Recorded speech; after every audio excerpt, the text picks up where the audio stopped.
Hello friends, welcome back to my channel. और आज के वीडियो में मैं आप सबसे बात करने वाला हूं कि एसएससी सीजीएल का जो 19 सितंबर का पेपर है वो सभी शिफ्टों का पेपर जो कि है वो हो चुका होगा। इस वीडियो में मैं आप सभी के साथ सभी शिफ्टों के पेपर को यहां पर मिसमैच करने वाला हूं। तो आप सभी ने क्या क्वेश्चन सही किए, क्या गलत किए, आप इस वीडियो के थ्रू आप यहाँ पर जान सकते हैं। हाँ, अगर आप उससे पहले अगर आप हमारे चैनल पर नए हैं तो हमारे चैनल को सब्सक्राइब कर हमें सपोर्ट करें। तो चलिए वीडियो को स्टार्ट करते हैं।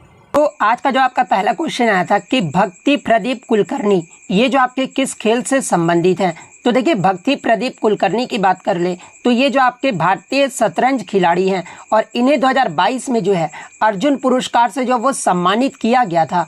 तो शतरंज आपका यहाँ पे करेक्ट आंसर होगा। नेक्स्ट क्वेश्चन आपका यहाँ पर आया था कि हाफ लॉफ सिस्टम यानी आधा पाव प्रणाली ये जो आपका किस एक्ट को जो वो कहा जाता है। तो देखिए, मैं आपको बता दूं कि 1784 के पिट्स इंडिया अधिनियम, जिसे 1784 का जो है ईस्ट इंडिया कंपनी अधिनियम के रूप में भी जो वो जाना जाता है, और इसी अधिनियम ने जो है भारत में नियंत्रण की दोहरी प्रणाली भी जो है वह स्थापित की थी। और इसी को जो है कभी कभी जो है आपका आधा पाव प्रणाली यानी हाफ लॉफ सिस्टम भी जो वो कहा जाता है। तो 1784 का पिट्स इंडिया अधिनियम आपका करेक्ट आंसर होगा।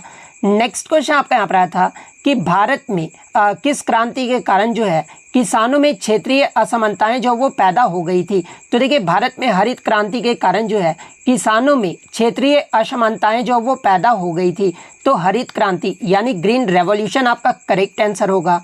नेक्स्ट क्वेश्चन आपका यहाँ था कि which is Fisher's exchange equation यानी इनमें से कौन सा आपका फिशर का जो है विनिमय समीकरण है। तो देखिए, MV = PT ये जो होता है ना, ये आपका फिशर्स एक्सचेंज इक्वेशन है। तो MV = PT आपका करेक्ट आंसर होगा। जहाँ पर M आपका क्या दर्शाता है, तो देखिए M जो होता है ये आपका मनी सप्लाई यानी मुद्रा की आपूर्ति को दर्शाता है। V की बात कर ले तो ये आपका वेलोसिटी ऑफ मनी यानी मुद्रा का वेग को दर्शाता है। P की बात कर ले तो ये आपका प्राइस लेवल यानी मूल्य स्तर को जो वो दर्शाता है। और T जो आपका ट्रांजैक्शन यानी लेन देन को जो वो दर्शाता है। तो ये फैक्ट भी आपको ध्यान में रखना है। नेक्स्ट क्वेश्चन आपका यहाँ पर आता कि सरोद वादक अली अकबर खान का जो संबंध है ना, ये किस घराने से था। तो देखिए, अगर अली अकबर खान की बात कर ले तो ये जो आपके मैहर घराने से संबंधित हैं। तो मैहर घराना आपका करेक्ट आंसर होगा। इसके अलावा अगर इनका वाद्य यंत्र के बारे में पूछा जाए तो देखिए, ये जो आपके अली अकबर खान है ना, ये आपके सरोद वाद्य यंत्र से संबंधित है। और इन्हें जो है 1967 में पद्म भूषण से और 1989 में जो है इन्हें पद्म विभूषण से भी जो वो सम्मानित किया गया था। तो ये फैक्ट भी आप ध्यान में रखिएगा। नेक्स्ट क्वेश्चन आपका यहाँ पर आता है कि न्यूलैंड्स के अष्टक नियम के अनुसार जो है लिथियम कौन से तत्व के समान जो है ये आपका गुण जो है वो रखता है। तो देखिए, न्यूलैंड्स के अष्टक नियम के अनुसार जो है ये आपका जो लिथियम तत्व है ना, ये आपका सोडियम के समान जो ये गुण रखता है। तो सोडियम आपका यहाँ पे करेक्ट आंसर होगा।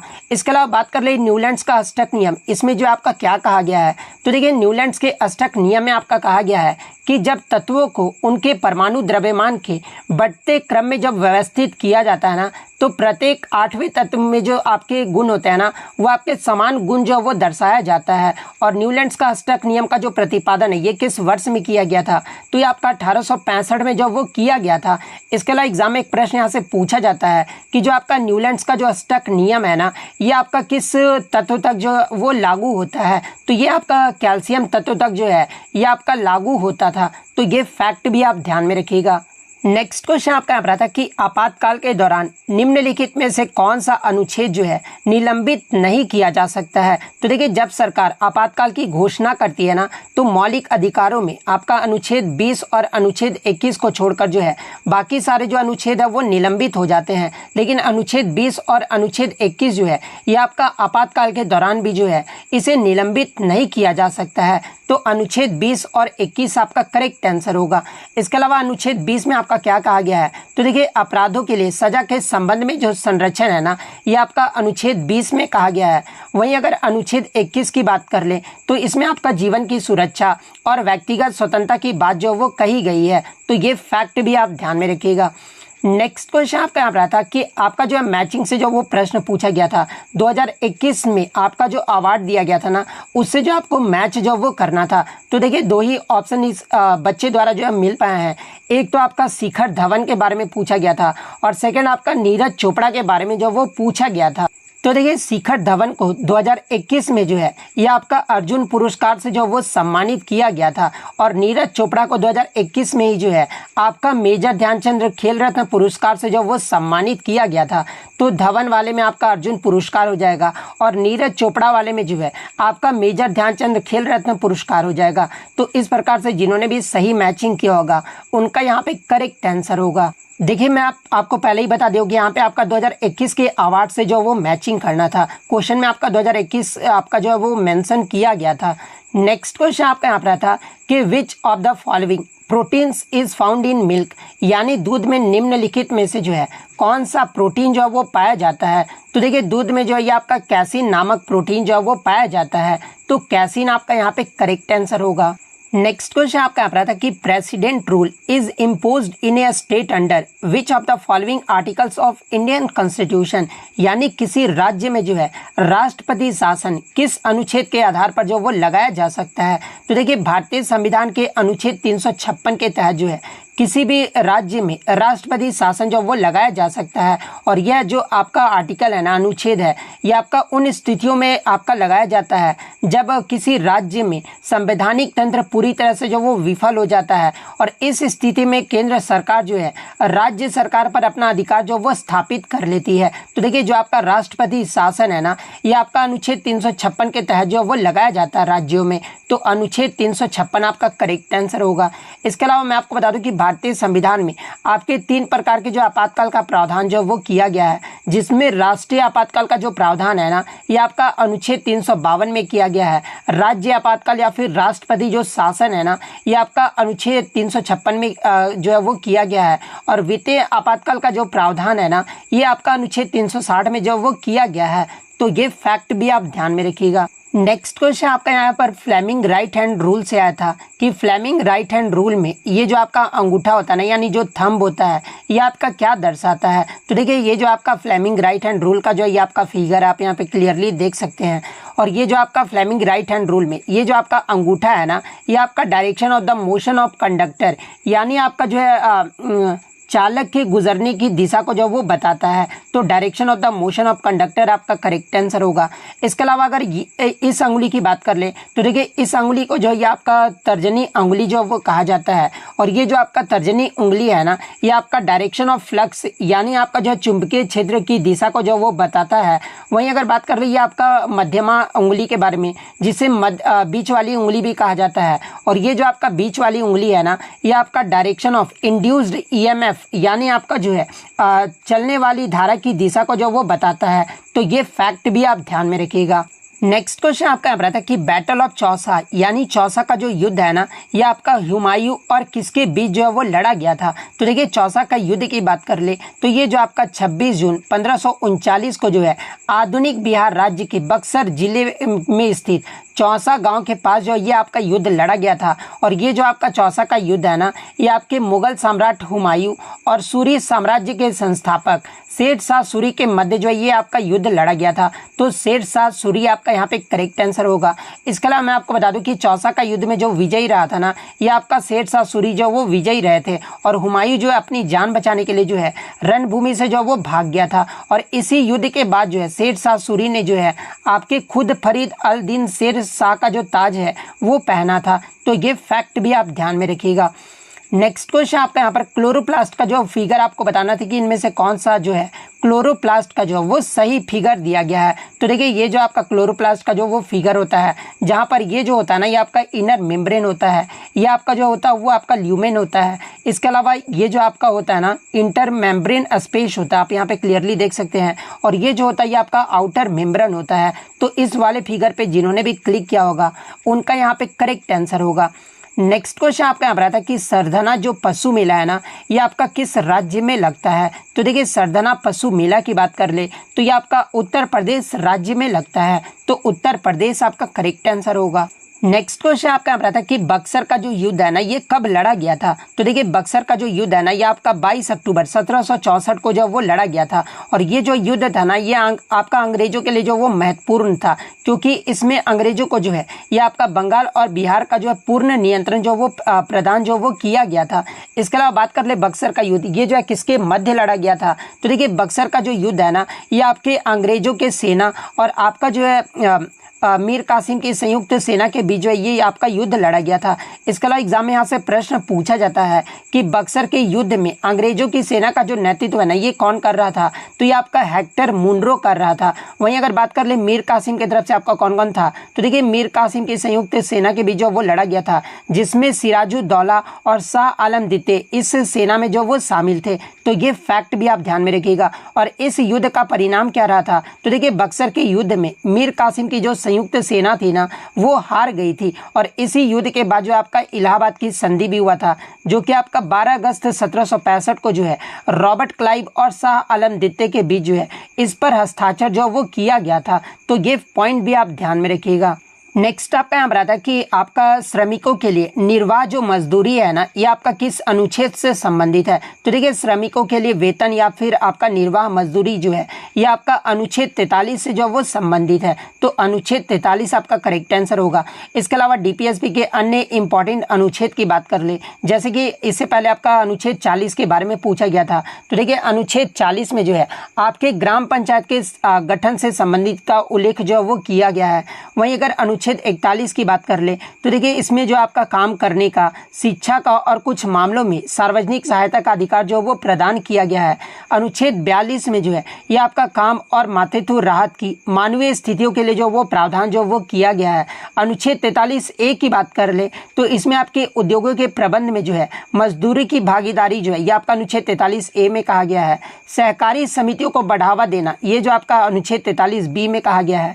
वहीं अगर बात कर ले नागरिक के लिए समान नागरिक संहिता यानी यूनिफॉर्म सिविल कोड से संबंधित जो आपका अनुच्छेद है ना ये आपका अनुच्छेद 44 है। तो ये फैक्ट भी आप ध्यान में रखिएगा।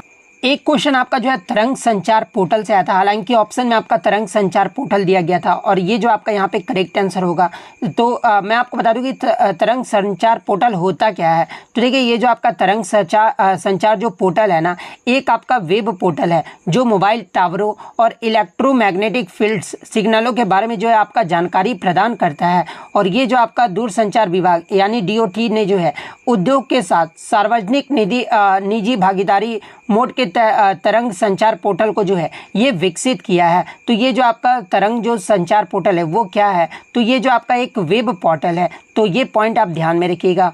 और ये जो आपका तरंग संचार पोर्टल है ये आपका किसकी जानकारी प्रदान करता है, तो ये आपका मोबाइल टावरों और इलेक्ट्रोमैग्नेटिक फील्ड सिग्नलों के बारे में जो वो जानकारी प्रदान करता है। नेक्स्ट क्वेश्चन आपका यहाँ पर आता है कि इतिहास से जुड़ी पुरानी चीज़ों का जो अध्ययन है ना ये क्या कहलाता है।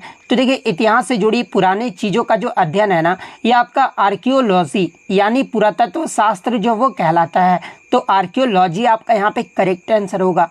नेक्स्ट क्वेश्चन आपका रहा था कि भारत में पहले एशियाई खेलों का आयोजन ये जो है कब किया गया था। हालांकि क्वेश्चन ये पूछा गया था कि एशियन गेम्स जो है इंडिया ने किस वर्ष में जो वो होस्ट किया था यानी आयोजन किया था। तो देखिए अब तक भारत के द्वारा जो है 2 बार आपका जो है एशियन गेम्स का जो आयोजन है वो किया जा चुका है। और कब कब, तो देखिए पहला ही जो आपका एशियन गेम्स हुआ था 1951 में, यह आपका भारत के नई दिल्ली में आयोजित किया गया था। और इसके अलावा भारत के द्वारा आपका 1982 में जो है आपका भारत के नई दिल्ली में जो है ये आपका एशियन गेम्स जो है वो आयोजित किया गया था। तो 1951 और 1982 आपका यहाँ पे करेक्ट आंसर होगा। इसके अलावा मैं आपको बता दूं कि अब तक भारत में जो है 2 बार जो आपका एशियाई खेलों का जो आयोजन है वो किया जा चुका है और दोनों वर्ष मैंने आपको बता दिया 1951 और 1982 में। इसके अलावा एशियाई खेलों को जो है ये आपका एशियाड के रूप में भी जो वो जाना जाता है। और 2022 का जो एशियाई खेल है ये आपका 2023 में हुआ था जो कि आपका चीन में आयोजित किया गया था। और इसमें भारत जो है पदक तालिका में जो है ये आपका 4थे पायदान पे रहा था। भारत जो है इसमें एशियन गेम्स में 2023 में जो है 107 पदक जो वो जीता था। तो ये फैक्ट भी आप ध्यान में रखिएगा। नेक्स्ट क्वेश्चन आपका आ रहा था कि अंकुर योजना किस राज्य सरकार द्वारा जो वो शुरू किया गया है। तो देखिए अंकुर योजना को जो है ये आपका हाल ही में मध्य प्रदेश सरकार के द्वारा जो है इसे शुरू किया गया है। तो मध्य प्रदेश आपका करेक्ट आंसर होगा। और देखिए इस योजना के तहत जो है नागरिकों को मानसून के दौरान जो है पेड़ लगाने के लिए जो वो सम्मानित किया जाएगा। और इस पहल में भाग लेने वाले जो नागरिक होते हैं ना उन्हें कार्यक्रम में जन भागीदारी सुनिश्चित करने के लिए जो है प्राणवायु पुरस्कार भी जो वो दिया जाएगा। तो ये फैक्ट भी आप ध्यान में रखिएगा। नेक्स्ट क्वेश्चन आपका यहाँ पर आता है कि एरुतु कली जो आपका नृत्य है ना ये केरल के कौन से जनजाति के द्वारा जो है ये किया जाता है। तो देखिए एरुतु कली ये जो आपका केरल राज्य का जो है एक लोक नृत्य है और ये जो आपका केरल में उत्तरी मालवाड़ क्षेत्र में जो है ये आपके मविलार जनजाति के द्वारा जो है इस नृत्य को जो वो किया जाता है। तो मविलार जनजाति आपका यहाँ पे करेक्ट आंसर होगा। नेक्स्ट क्वेश्चन आपका यहाँ पर आता है कि second phase of green revolution motto यानी भारत में हरित क्रांति के दूसरे चरण का जो है आदर्श वाक्य जो वो क्या रहा था।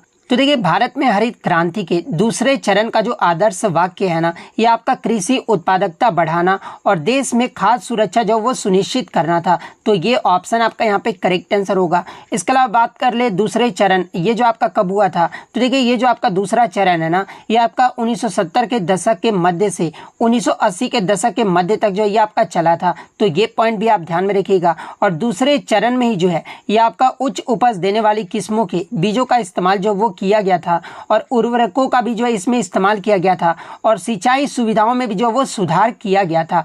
तो ये फैक्ट भी आप ध्यान में रखिएगा। नेक्स्ट पहला क्वेश्चन आता है कि भारतीय संविधान का अनुच्छेद 245 से 55 तक और भाग 11 जो है ये आपका किससे संबंधित है। तो देखिए भारतीय संविधान का अनुच्छेद 245 से 55 और भाग 11 जो है ये आपका संघ और राज्यों के बीच संबंधों से जो ये आपका संबंधित है। तो संघ और राज्य आपका यहाँ पे करेक्ट आंसर होगा। नेक्स्ट क्वेश्चन आपका यहाँ पर आता है कि मुलायम सिंह यादव ये जो आपका किस राज्य से संबंधित है। तो देखिए मुलायम सिंह यादव की बात कर ले तो इनका जो आपका मृत्यु हो गया था 2022 में और ये जो आपका उत्तर प्रदेश राज्य से जो ये आपका संबंधित है। तो उत्तर प्रदेश आपका करेक्ट आंसर होगा। इसके अलावा अगर मुलायम सिंह यादव की बात कर ले तो ये जो आपके समाजवादी पार्टी के जो वो संस्थापक भी थे और ये जो आपके उत्तर प्रदेश के जो है 3 बार के मुख्यमंत्री भी जो वो रह चुके थे और ये जो आपके नेताजी के रूप में जो वो मशहूर भी थे। और ये पहली बार जो है आपका 1967 में जो है ये आपके विधायक जो वो बने थे। और मुलायम सिंह यादव को ही जो है 2023 में इन्हें मरणोपरांत जो है पद्म विभूषण से भी जो वो सम्मानित किया गया था। तो ये फैक्ट भी आपको ध्यान में रखना है। नेक्स्ट क्वेश्चन आपका यहाँ पर आता है कि मेंडलीव की आवर्त सारणी के अकॉर्डिंग जो है एका एल्यूमिनियम का जो परमाणु भार है ना ये कितना था जिसे बाद में गैलियम ने जो वो प्रतिस्थापित जो वो कर दिया था। तो देखिए मेंडलीव के आवर्त सारणी के अनुसार एका एल्यूमिनियम का जो परमाणु भार है ना ये आपका 68 था। तो 68 आपका यहाँ पे करेक्ट आंसर होगा। इसके अलावा अगर मेंडलीव की आवर्त सारणी की बात कर ले तो ये जो आपका 1869 में जो है इस आवर्त सारणी को जो वो प्रकाशित किया गया था। लेकिन उस समय तक सभी तत्वों की खोज जो वो नहीं किया गया था इसलिए उन्होंने जो है एल्यूमिनियम और सिलिकॉन के तहत कुछ स्थान भी जो वो छोड़ दिए थे।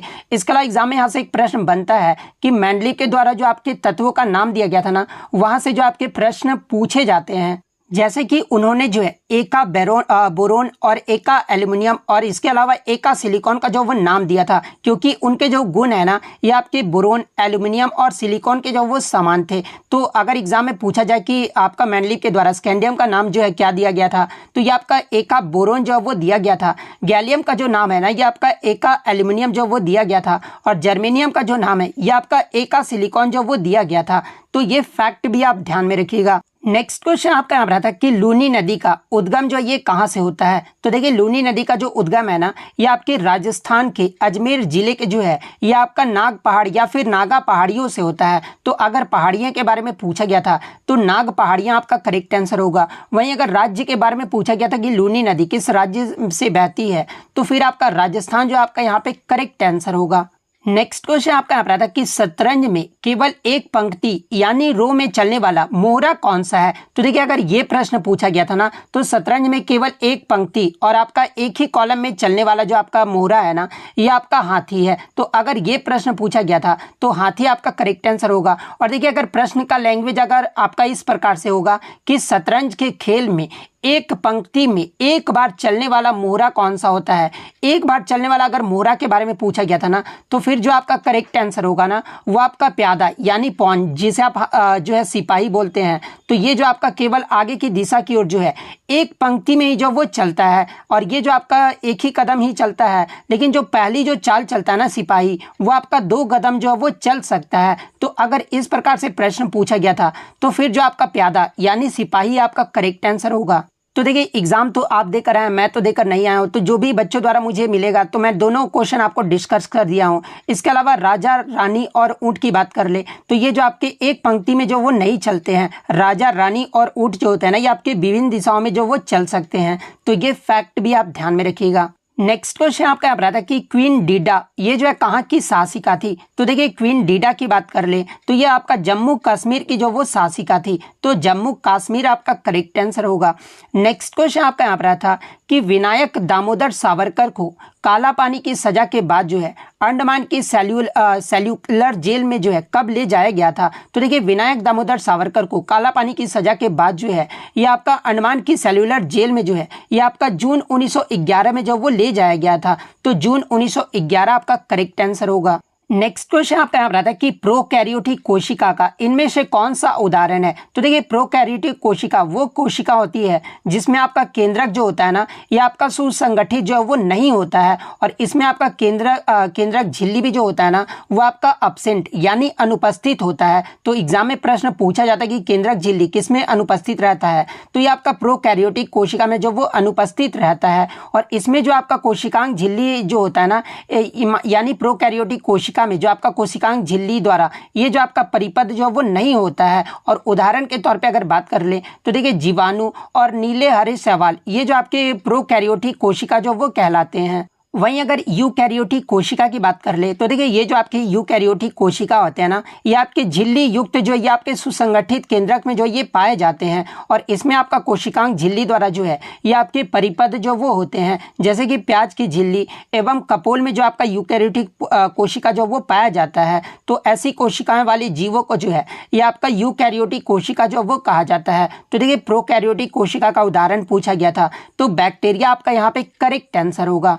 नेक्स्ट क्वेश्चन आपका हमारा था कि निम्न में से कौन जो आपके सितार वाद्यंत्र से संबंधित है? हालांकि क्वेश्चन का लैंग्वेज थोड़ा चेंज था, लेकिन क्वेश्चन आपका एग्जैक्टली अगर देखा जाए तो इसी प्रकार से पूछा गया था। तो ऑप्शन में आपका जो है पंडित आपका जो है दिया गया था पंडित रविशंकर। तो देखिए, पंडित रविशंकर जो है ना, ये आपके सितार वाद्यंत्र से संबंधित है। तो पंडित रविशंकर आपका यहाँ पे करेक्ट आंसर होगा। इसके अलावा मैं आपको बता दूं कि पंडित रविशंकर जी को जो है 1999 में भारत का जो सर्वोच्च नागरिक सम्मान है ना, ये भारत रत्न, इन्हें भारत रत्न से जो वो सम्मानित किया गया था। तो ये पॉइंट भी आप ध्यान में रखिएगा। नेक्स्ट क्वेश्चन आपका यहाँ था कि गंधर्व जो महाविद्यालय है ना, ये आपका किस राज्य या फिर केंद्र शासित प्रदेश में स्थित है? तो देखिए, गांधर्व महाविद्यालय की बात कर ले तो ये जो आपका भारत का एक प्रमुख संगीत शिक्षण संस्थान है, और ये जो आपका दिल्ली में स्थित है। तो दिल्ली आपका यहाँ पे करेक्ट आंसर होगा। नेक्स्ट क्वेश्चन आपका यहाँ पर आता है कि एग्रीकल्चर जो शॉर्ट है ना, ये इसका जो शब्द का इस्तेमाल है ये आपका किस खेल में किया जाता है? तो देखिए, एग्रीकल्चर शॉट एक ऐसा शब्द होता है जिसका इस्तेमाल जो है अक्सर क्रिकेट बल्लेबाज द्वारा खेले जाने वाले खराब शॉट को जो वो संदर्भित करने के लिए जो वो किया जाता है। तो एग्रीकल्चर जो शॉट है ना, ये आपका क्रिकेट में जो ये शब्द का यूज जो है वो किया जाता है। तो क्रिकेट आपका यहाँ पे करेक्ट आंसर होगा। नेक्स्ट आपका यहाँ पर आता है कि उषा बारले को जो है हाल ही में कौन सा सम्मान जो वो दिया गया है?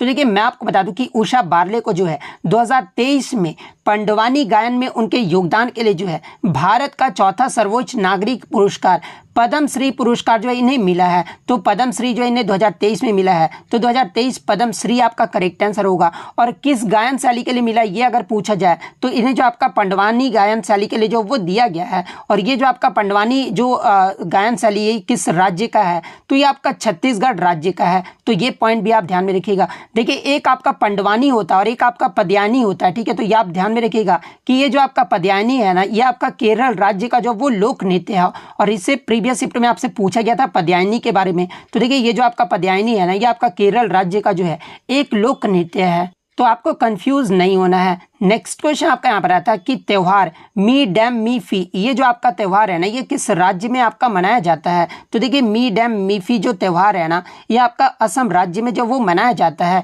और किस त्योहार समुदाय के द्वारा मनाया जाता है? तो ये आपका ताई अहोम समुदाय के द्वारा जो इसे मनाया जाता है। तो असम आपका यहाँ पे करेक्ट आंसर होगा। नेक्स्ट क्वेश्चन आपका यहाँ पर आता है कि विदर्भ और महाराष्ट्र में किस वंश ने जो वो शासन किया था? तो देखिए जहाँ पे ऑप्शन में आपका एक तो आपका बोकटक दिया गया था, दूसरा जो ऑप्शन दिया गया था ना वो आपका वकाटक वंश दिया गया था, तीसरा ऑप्शन जो आपका चालुक्य वंश दिया गया था, और चौथा आपका पल्लव वंश दिया गया था। तो देखिए विदर्भ और महाराष्ट्र में मैं आपको बता दूं कि कई वंशों ने जो वो शासन किया था, लेकिन ऑप्शन के अकॉर्डिंग अगर देखा जाए तो वकाटक वंश ने जो है 250 से आपका 470 ईस्वी तक जो है यहाँ शासन जो वो किए थे। तो वकाटक वंश अगर ऑप्शन में दिया गया था तो वकाटक वंश आपका यहाँ पे करेक्ट आंसर होगा। इसके अलावा प्रीवियस शिफ्टों में आपसे यहाँ से पूछा गया था कि जो आपके रुद्रसेन द्वितीय है ना, ये आपके किस वंश से संबंधित है? तो देखिए रुद्रसेन द्वितीय की बात कर ले तो ये जो आपके वकाटक वंश से ही संबंधित है, और इनकी जो शादी है ये किससे हुआ था? तो ये आपके प्रभावती से जो है इनकी शादी हुई थी। तो ये फैक्ट भी आप ध्यान में रखिएगा। नेक्स्ट क्वेश्चन आपका यहाँ पर आता है कि which of the following committee was established in the year 1999 on identifies the existence of legal provisions for the implementation of some of the fundamental duties of the citizens. यानी निम्नलिखित में से किस समिति की स्थापना जो है वर्ष 1999 में जो है नागरिकों के कुछ मौलिक कर्तव्यों के कार्यान्वयन के लिए जो है कानूनी प्रावधानों के लिए अस्तित्व की पहचान पर जो है वो किया गया था? तो देखिए मैं आपको बता दूं कि वर्मा कमेटी की जो स्थापना है ना, ये आपका वर्ष 1999 में जो है नागरिकों के कुछ मौलिक कर्तव्यों के कार्यान्वयन के लिए जो है कानूनी प्रावधान के अस्तित्व की पहचान पर जो वो किया गया था।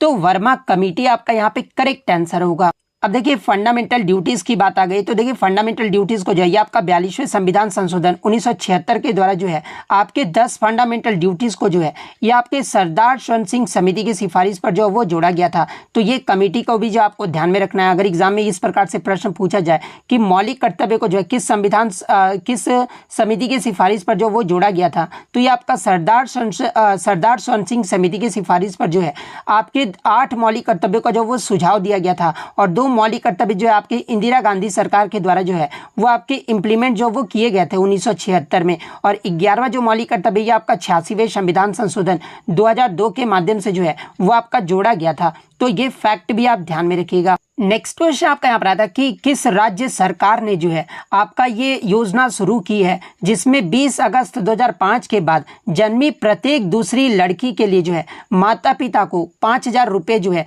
ये आपके 5 साल की अवधि के लिए जो है सालाना जो वो दिया जाएगा। तो देखिए मैं आपको बता दूं कि हरियाणा राज्य ने जो है 2011 में लाडली योजना जो वो शुरू किए थे, और इस योजना के तहत आपका जो 20 अगस्त 2005 के बाद जन्मी प्रत्येक दूसरी लड़की के लिए माता पिता को जो है 5,000 रुपये जो है 5 साल की अवधि के लिए जो ये आपका सालाना जो वो दिया जाएगा।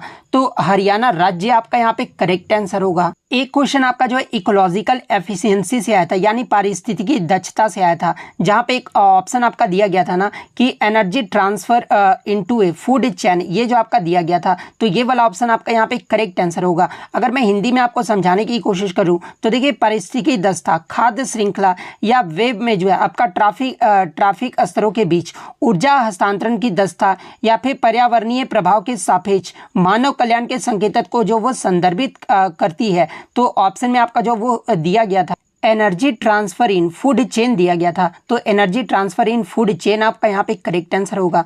Next, state in India has the highest road density, यानी भारत में किस राज्य में जो है सड़क घनत्व सबसे अधिक है? तो देखिए भारत में सबसे ज्यादा जो सड़क घनत्व है ना ये आपका केरल राज्य में है। तो केरल आपका यहाँ पे करेक्ट आंसर होगा। और देखिए केरल के बाद जो आपका त्रिपुरा का स्थान आता है, वहीं अगर केंद्र शासित प्रदेश यानी यूटी की बात कर ले तो देखिए यूटी में जो आपका पहले स्थान पे है ये आपका दिल्ली आता है, दूसरे स्थान पे आपका चंडीगढ़ आता है, और तीसरे स्थान पे जो ये आपका पुडुचेरी आता है। तो ये पॉइंट भी आप ध्यान में रखिएगा। इसके अलावा बात कर ले सड़क घनत्व का, परिभाषा एग्जाम में पूछा जाता है। तो देखिए सड़क घनत्व का जो मतलब होता है ना वो आपका प्रति 1000 वर्ग किलोमीटर क्षेत्र में सड़क की जो लंबाई होती है ना, इसे ही जो आपका सड़क घनत्व जो वो कहा जाता है। तो ये फैक्ट भी आप ध्यान में रखिएगा। नेक्स्ट क्वेश्चन आपका यहाँ पर आता है कि पंडित तरुण भट्टाचार्य किस वाद्यंत्र से संबंधित है। तो देखिए पंडित तरुण भट्टाचार्य की बात कर ले तो ये जो आपके संतूर वाद्यंत्र से संबंधित है, तो संतूर आपका करेक्ट आंसर होगा।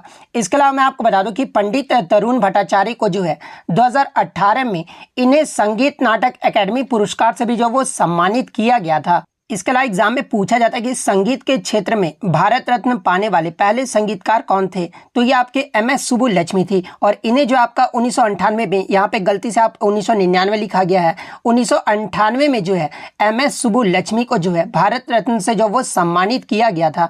पंडित रविशंकर जी को जो है 1999 में जो इन्हें भारत रत्न से सम्मानित किया गया था।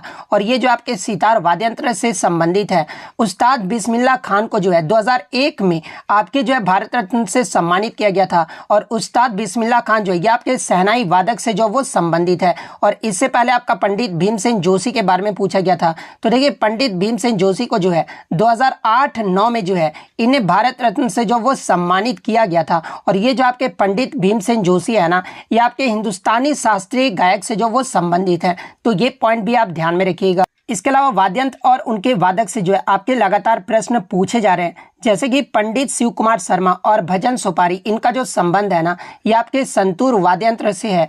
हरि प्रसाद चौरसिया और पन्नालाल घोष का जो संबंध है ना, ये आपका बांसुरी वाद्यंत्र से है।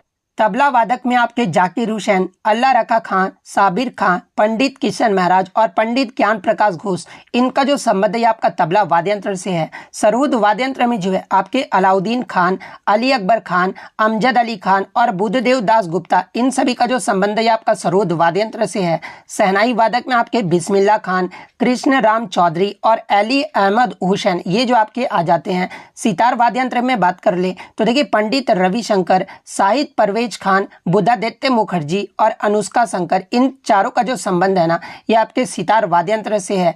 सारंगी वादक की बात कर ले तो देखिए शकूर खान, पंडित राम नारायण, रमेश मिश्रा और सुल्तान खान, इनका जो संबंध है ये आपका सारंगी वाद्यंत्र से है। वीणा वादक में आपके जो है जिया मोहिद्दीन डागर, अयंगिरी श्याम सुंदरम, इसके अलावा दुरई स्वामी अयंकर, इनका जो संबंध है ये आपका वीणा वाद्यंत्र से है। रुद्र वीणा में आपके असद अली खान आ जाते हैं। मोहन वीणा में आपके पंडित विश्व मोहन भट्ट आ जाते हैं। एग्जाम में पूछा जाता है कि मोहन वीणा के आविष्कारक के रूप में जो है ये किसे जाना जाता है, तो ये आपके पंडित विश्व मोहन भट्ट को जो वो जाना जाता है। वायलिन वादक की बात कर ले तो इसमें आपके Sushri Gopal Krishna, Shrimati M Rajam, N R. Muralidharan, M Chandrasekharan, Viji Jog और लालगुड़ी जयरामन, इन सभी का जो संबंध है ना, ये आपके वायलिन वादक से है। वहीं अगर घटम की बात कर ले तो देखिए घटम में जो है आपके टी.एच. विनायक राम, ई.एम. सुब्रमण्यम, इन सभी का जो संबंध है ये आपका घटम वाद्यंत्र से है। मृदंगम की बात कर ले तो देखिए के.बी. प्रसाद, एस.वी. राजा रॉय और उमल्यापुरम शिवरामन, इन सभी का संबंध आपका मृदंगम से है। मैंडोलिन में आपका यू श्रीनिवास आ जाते हैं। पखावाज में आपके तोता शर्मा आ जाते हैं। सुरबहार में आपका अन्नपूर्णा देवी आ जाती है। गिटार में आपके ब्रजभूषण काबरा आ जाते हैं। तो ये सारे फैक्ट जो आपको ध्यान में रखना है। नेक्स्ट क्वेश्चन आपका यहाँ रहा था कि in how many Olympics did Vijender Singh participate, यानी विजेंदर सिंह ने जो है कितने ओलंपिक में जो वो भाग लिए थे।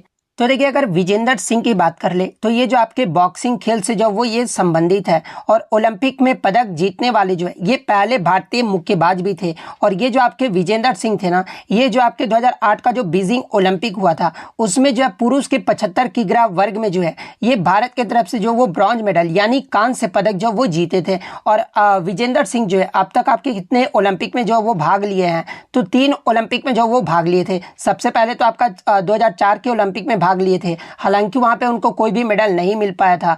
उसके बाद आपका 2008 के बीजिंग ओलंपिक में जो है इन्हें कांस्य पदक जो वो प्राप्त हुआ था। और तीसरा जो ओलंपिक में आप शामिल हुए थे ना विजेंदर सिंह, वो 2012 के लंदन ओलंपिक में जो वो शामिल हुए थे, जहां पर मैरी कॉम जो है ये आपका पदक जो वो जीती थी। तो 3 आपका यहाँ पे करेक्ट आंसर होगा। नेक्स्ट क्वेश्चन आपका रहा था कि 1993 में रसायन विज्ञान में जो है नोबेल पुरस्कार से किसे सम्मानित किया गया था। तो देखिए मैं आपको बता दूं कि 1993 में 2 व्यक्तियों को जो आपका रसायन विज्ञान में आपका नोबेल पुरस्कार से जो वो सम्मानित किया गया था। और किस कार्य के लिए इन्हें सम्मानित किया गया था, तो देखिए मैं आपको बता दूं कि डीएनए आधारित रसायन विज्ञान में उनके काम के लिए जो है ये जो आपका नोबेल पुरस्कार जो है एक तो आपके माइकल स्मिथ को जो वो प्रदान किया गया था और दूसरे आपके केरी बी मुलिश को जो वो प्रदान किया किया गया था? तो माइकल स्मिथ और कैरी मुलिस आपका करेक्ट आंसर होगा।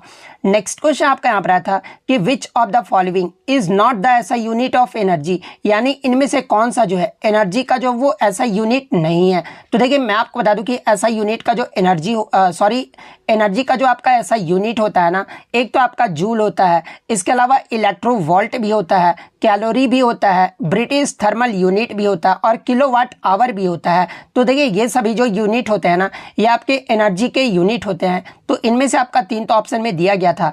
इसके अलावा जो चौथा ऑप्शन दिया गया था ना, वो आपका न्यूटन दिया गया था। तो देखिए ये जो आपका न्यूटन होता है ना, ये आपका फोर्स का ऐसा यूनिट होता है, ना कि एनर्जी का होता है, इसलिए न्यूटन आपका यहाँ पे करेक्ट आंसर होगा। इसके अलावा एग्जाम में यहाँ से एक प्रश्न और पूछा जाता है कि किसका जो आपका सेम ऐसा यूनिट होता है। तो देखिए मैं आपको बता दूं कि एनर्जी और वर्क का जो यूनिट होता है ना, वो आपका सेम ही होता है। तो ये फैक्ट भी आप ध्यान में रखिएगा। नेक्स्ट क्वेश्चन आपका यहाँ पर आता है कि first Olympic medal in which sports, यानी भारत को पहला जो ओलंपिक पदक है ना, ये किस खेल में जो वो दिया गया था। तो देखिए भारत को जो पहला आपका ओलंपिक पदक है ना, ये पुरुष हॉकी टीम ने जीता था। पुरुष हॉकी टीम ने जो आपका 1928 का जो एम्स्टर्डम ओलंपिक हुआ था ना, उसमें भारत देश के लिए जो है पुरुष हॉकी टीम ने स्वर्ण पदक जो वो जीता था। तो आपका पुरुष हॉकी टीम आपका करेक्ट आंसर होगा। लेकिन मैं आपको बता दूं कि प्रश्न ये नहीं पूछा गया था, आपका प्रश्न ये पूछा गया था भारत को पहला ओलंपिक जो पदक है ना, ये आपका व्यक्तिगत में किस खेल में जो वो दिया गया था। यहाँ पर व्यक्तिगत के बारे में पूछा गया था। तो देखिए मैं आपको बता दूं कि स्वतंत्र भारत में केडी जादव के जो है ओलंपिक में व्यक्तिगत पदक जीतने वाले जो है, ये आपके भारत के पहले एथलीट थे। और इन्होंने जो है किस ओलंपिक में आपका व्यक्तिगत में जो है ये कांस्य पदक जीते थे। तो ये आपके 1952 का जो हेलसिंकी ओलंपिक हुआ था ना, उसमें जो ये आपका कुश्ती यानी रेसलिंग में जो है ये आपका कांस्य पदक जो वो जीते थे। और ऑप्शन में आपका कुश्ती भी दिया गया था, तो कुश्ती आपका यहाँ पे करेक्ट आंसर होगा। और इनका नाम भी जो आपको ध्यान में रखना है। वहीं अगर प्रश्न में ये पूछ लिया जाए कि आपका भारत को पहला जो ओलंपिक स्वर्ण पदक है ना, यानी गोल्ड मेडल जो है व्यक्तिगत में ये जो है किसने जीता था, तो ये आपका 2008 में जो है जो गोल्ड मेडल है ना, ये आपका अभिनव बिंद्रा ने जो है शूटिंग में दिलाया था। तो ये फैक्ट भी आप ध्यान में रखिएगा। जब गोल्ड पूछा जाए तो अभिनव बिंद्रा आपका करेक्ट आंसर होगा व्यक्तिगत में, और जब आपका सिर्फ मेडल रहे व्यक्तिगत में मेडल रहे तो फिर आपका जो है कुश्ती जो आपका यहाँ पे करेक्ट आंसर होगा। नेक्स्ट क्वेश्चन आपका यहाँ पर आता है कि मेजर प्रॉब्लम इन इंडस्ट्रियलाइजेशन यानी औद्योगिकरण से जो है उत्पन्न होने वाली कुछ प्रमुख समस्याएं इनमें से कौन सी है। तो देखिए औद्योगिकरण से उत्पन्न होने वाली कुछ प्रमुख समस्याओं की बात कर ले, जैसे कि आपका गरीबी, इसके अलावा भूखमरी, कुपोषण, बेरोजगारी, पर्यावरण प्रदूषण, शहरी जीवन में गिरावट, औद्योगिक क्रांति से जो आपका बाल श्रम को बढ़ावा दिया गया था, यानी बाल श्रम भी जो है आपका औद्योगिकरण का एक मुख्य जो है आपका समस्या है, सांस्कृतिक परिवर्तन, इसके अलावा स्वास्थ्य समस्याएं और आर्थिक विषमता, ये सभी जो है ना ये आपके औद्योगिकरण से उत्पन्न होने वाली जो है कुछ प्रमुख समस्याएं हैं। तो इनमें से जो भी ऑप्शन में दिया गया होगा वो आपका यहाँ पे करेक्ट आंसर होगा। नेक्स्ट क्वेश्चन आपका यहाँ पर आता है कि when was passed the right of person with disabilities act, यानी विकलांग व्यक्तियों के अधिकार जो अधिनियम है ना, ये किस वर्ष में पारित किया गया था। तो देखिए विकलांग व्यक्तियों के अधिकार का जो अधिनियम है ना, ये आपका 16 दिसंबर 2016 को जो ये पारित किया गया था। तो 2016 आपका यहाँ पे करेक्ट आंसर होगा। इसके अलावा बात कर ले ये जो आपका अधिनियम है ये कब लागू हुआ था। तो लागू अगर बात कर ले तो ये आपका 19 अप्रैल 2017 को जो है ये आपका लागू हुआ था। और ये जो अधिनियम है ये किसका स्थान लिया था, अगर ये एग्जाम में पूछा जाए तो देखिए इस अधिनियम ने जो है विकलांग व्यक्ति यानी समान अवसर अधिकारियों की सुरक्षा और पूर्ण भागीदारी अधिनियम 1995 का जो ये स्थान लिया है। तो ये फैक्ट भी आप ध्यान में रखिएगा। नेक्स्ट क्वेश्चन आपका यहाँ पर आता है कि rule of Kamran Mirza was in which area, यानी कमरान मिर्जा ने जो है किस क्षेत्र पर जो वो शासन किया था। तो देखिए कामरान मिर्जा की बात कर ले तो ये जो आपका बाबर का दूसरा बेटा और हुमायूं का जो है ये सौतेला भाई था। और कामरान मिर्जा ने जो है ये काबुल और कंधार पर जो वो शासन किया था, जो कि उसके पिता बाबर के साम्राज्य का जो है सबसे उत्तरी हिस्सा था। तो काबुल और कंधार आपका यहाँ पे करेक्ट आंसर होगा। नेक्स्ट क्वेश्चन आपका यहाँ था कि टिटनस काउजेज विच जॉ इशू, यानी क्वेश्चन ये पूछा गया था कि ये जो आपका टेटनस है ना, ये किस जबड़े की समस्या का कारण जो वो बनता है। तो देखिए मैं आपको बता दूं कि टेटनस, जिसे आपका लॉक जॉ भी जो वो कहा जाता है, और ये जो आपका ट्रिस्मस नामक जबड़े की समस्या का जो वो कारण बनता है। तो ऑप्शन में अगर आपका ट्रिस्मस दिया गया था तो ट्रिस्मस आपका यहाँ पे करेक्ट आंसर होगा। इसके अलावा बात कर ले टेटनस जो है ये किस बैक्टीरिया के कारण होता है, अगर ये प्रश्न पूछा जाए तो देखिए ये जो आपका टेटनस है ना, जो कि आपका एक संक्रमण रोग है, और ये जो आपका क्लोस्ट्रीडियम टेटोनी नामक बैक्टीरिया के कारण होता है। तो ये पॉइंट भी आप ध्यान में रखिएगा। और टेटनस का आम लक्षण की बात कर ले तो देखिए टेटनस का जो आम लक्षण होता है ना, वो आपका जबड़ों में मांसपेशियों में अकड़न होता है, जिसे लॉकजॉ भी कहा जाता है। इसके अलावा अन्य लक्षण में जो है आपके गर्दन में अकड़न जो वो देखने को मिलता है, निगलने में आपको परेशानी होती है। इसके अलावा पूरे शरीर में जो है दर्दनाक मांसपेशियों में जो है अकड़न देखने को मिलता है। इसके अलावा ऐंठन आपको देखने को मिलेगा, पसीना आना और बुखार, ये सब जो आपके टेटनस के जो वो लक्षण है। तो ये फैक्ट भी आप ध्यान में रखिएगा। नेक्स्ट क्वेश्चन आपका आ रहा था कि खुदाई खिदमतगार संगठन की जो स्थापना है ना, ये किसने की थी।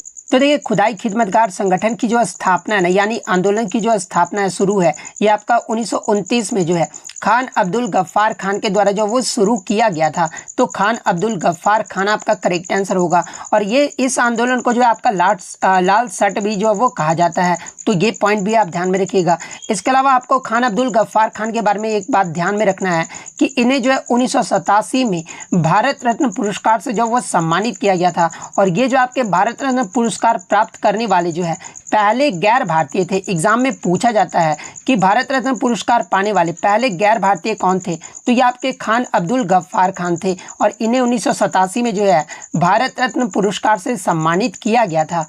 नेक्स्ट क्वेश्चन आपका यहाँ पर आया था कि निम्नलिखित में से कौन आर्थ्रोपोडा का जो वो उदाहरण है। तो देखिए आर्थ्रोपोडा की बात कर ले तो ये जो आपका प्राणी जगत का जो है वो सबसे बड़ा संघ होता है। और इसमें अगर उदाहरण में आपका जो दिया गया था ना, ये आपका तितली दिया गया था, यानी बटरफ्लाई जो है वो दिया गया था। तो देखिए ये जो आपका बटरफ्लाईज यानी तितली जो होता है ना, ये आर्थ्रोपोडा का जो वो उदाहरण होता है। तो तितली आपका यहाँ पे करेक्ट आंसर होगा। इसके अलावा आर्थ्रोपोडा के अन्य अगर एग्जाम्पल की बात कर ले तो देखिए इसमें आपका जो है कॉकरोच आ जाता है, झींगा आ जाता है, केकड़ा आ जाता है, बिच्छू आ जाता है, कनखजूरा आ जाता है, घरेलू मक्खी, किलनी और माइटस, ये सभी जो आपके आर्थ्रोपोडा के उदाहरण है। तो ये फैक्ट भी आप ध्यान में रखिएगा। नेक्स्ट क्वेश्चन आपका आ रहा था कि रविन्द्रनाथ टैगोर ने अपनी नाइटहुड की जो उपाधि है ना, ये क्यों जो है वो त्याग दिए थे। तो देखिए जो आपका जालियांवाला बाग हत्याकांड हुआ था ना 13 अप्रैल 1919 को, उसकी घटना के बाद जो है रविन्द्रनाथ टैगोर ने अपनी नाइटहुड की उपाधि जो वो त्याग दिए थे। तो जालियांवाला बाग हत्याकांड आपका करेक्ट आंसर होगा। और देखिए मैं आपको बता दूं कि जालियांवाला बाग हत्याकांड के बाद ही जो है महात्मा गांधी ने केसर हिंद की उपाधि भी जो वो वापस कर दी थी। तो ये फैक्ट भी आप ध्यान में रखिएगा।